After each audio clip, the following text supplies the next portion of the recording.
Tolerance নীতি গ্রহণ করা হয়েছে এবং এই লক্ষ্যে 30 এপ্রিল 2026 তারিখ হতে স্বরাষ্ট্র মন্ত্রণালয়ের নির্দেশনায় দেশব্যাপী মাদকের বিরুদ্ধে সমন্বিত অভিযান শুরু হয়েছে।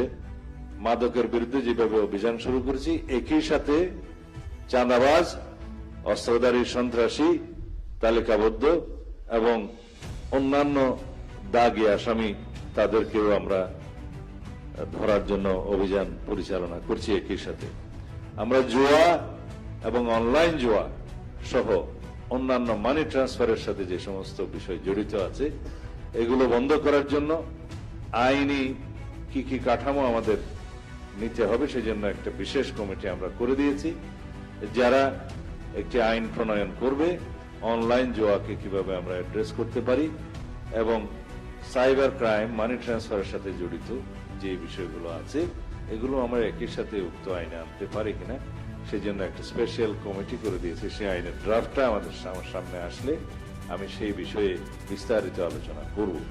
কারণ সময় পাল্টাচ্ছে, পৃথিবী এগিয়ে যাচ্ছে, ইন্টারনেটের দুনিয়া, এখন ক্রাইমের ধরনও পাল্টিয়েছে। সুতরাং আমরা পুরনো আইন দিয়ে এখন আর চলতে পারবো না এবং নতুন আইন প্রণয়নের সাথে সাথে এগুলো কিভাবে আমরা অ্যাড্রেস করতে পারি সেজন্য দরকার হলে আমরা অন্যান্য দেশের এক্সপিরিয়েন্সও গ্রহণ করব।